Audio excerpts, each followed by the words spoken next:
Maithili express की शानदार प्रस्तुति।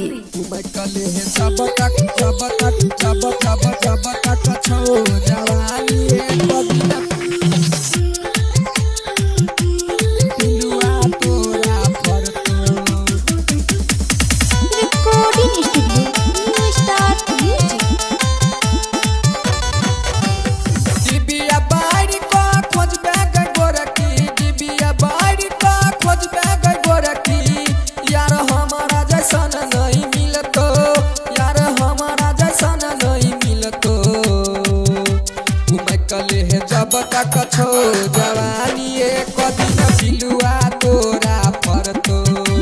उमै कले जब तक छो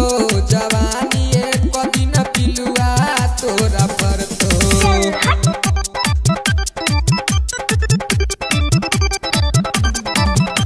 उमै कले जब तक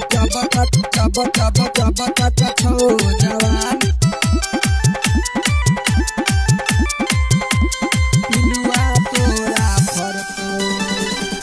कौन रोग लगैला तू हमारा हम छी पगलाइल गे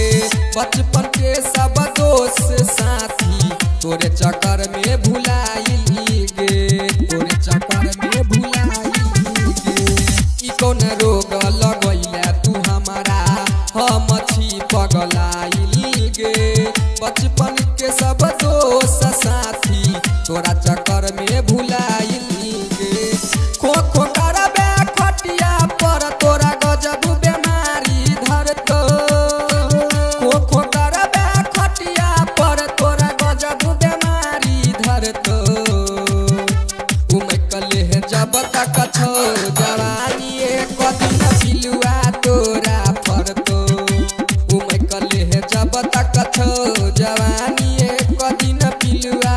तोरा फरतो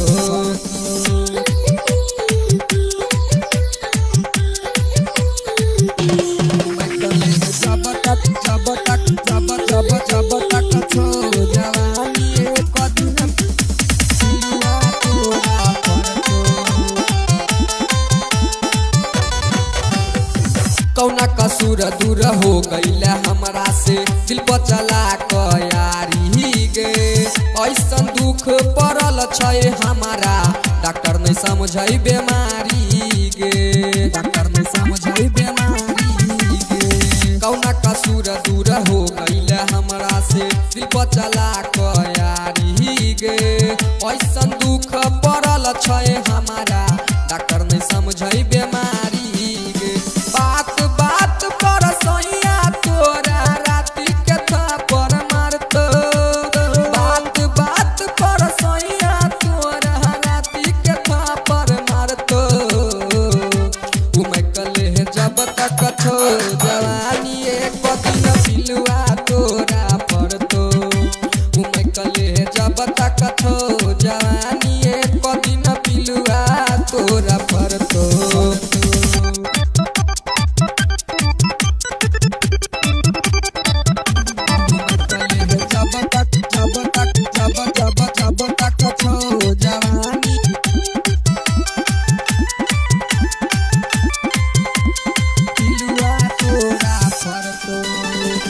प्यार कैला तू बारा सतैला रोबै छी हम तोराइत के राजा बाबू से बात करै छै दहिया में दहिया साट के दहिया में दहिया साट के प्यार कैला तू बारा सतैला रोबै छी हम तोराइत के सोनू सिंघानिया से बात करै छै दहिया में दहिया साट के तोरा चक्कर में नीतीश निराला खाके जहरवा मरतो तोरा चक्कर में नीतीश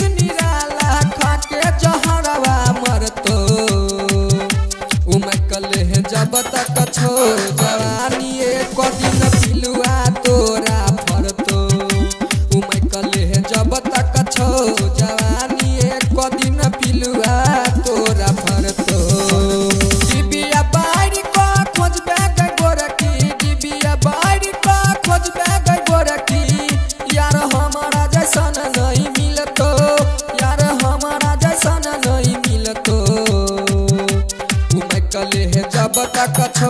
जवानी एक दिन पिलुआ तोरा फरतो उमकले जब तक छो जवानी एक दिन पिलुआ तोरा फरतो।